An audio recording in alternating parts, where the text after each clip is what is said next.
talking about open heavens. How to get an open heaven. Because when the heaven is open, everything changes. So we are talking about Genesis chapter 8, verse 1 and 4 particularly, but you can read through the whole of Genesis chapter 8, the story of Noah. And then maybe it's a story about storms. Maybe we cannot relate to Noah, but we can relate to storms.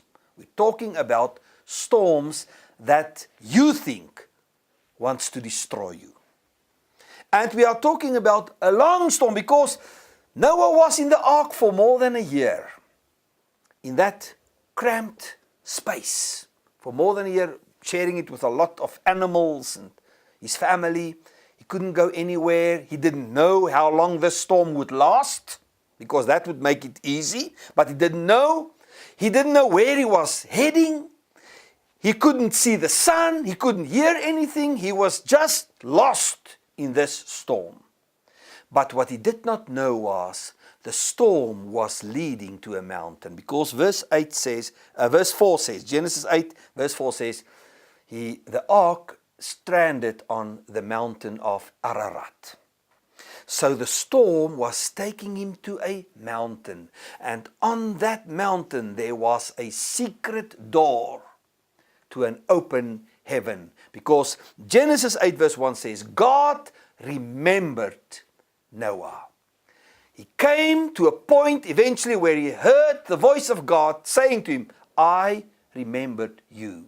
So when you just keep on going and realize that this storm is a mountain, and this storm is not to destroy me, but this storm is to take me to the top of a mountain, because the only secret door to the open heaven is on the top of the mountain. In the valley there is no open door, there is no open heaven, just noise and many people and many voices.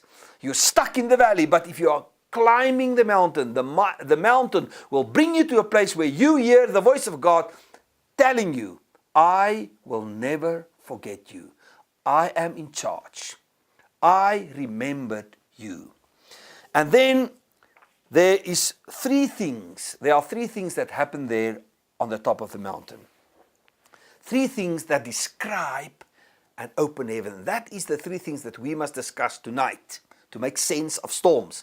Maybe that is a good topic, to make sense of your storm.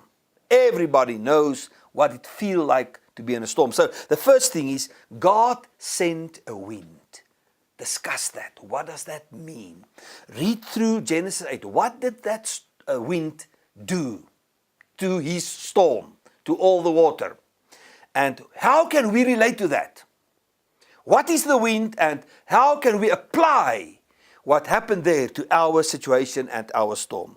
Secondly, God gave him a sign. And you can read through Genesis 8. The signs are a dove, for example. But I want you to think about the great sign that God gave him after that storm. What was the great sign of the flood? And what does that sign tell us? And what is the meaning of that sign? And then the third point is, God told Noah, leave the ark. Leave that cramped space. Leave that space where you feel you are going nowhere. Leave that space where you feel you lost. Because this is a new beginning.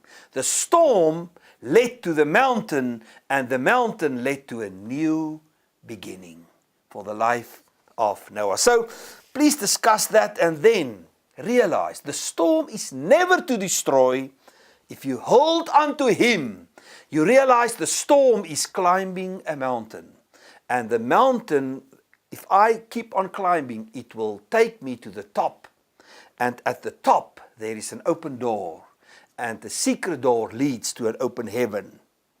And then you know, this storm had a purpose. And I believe every storm, even those that you think it's pure devil, but God still allow that. And the question is, why did God allow that storm? Because the devil wants to destroy you.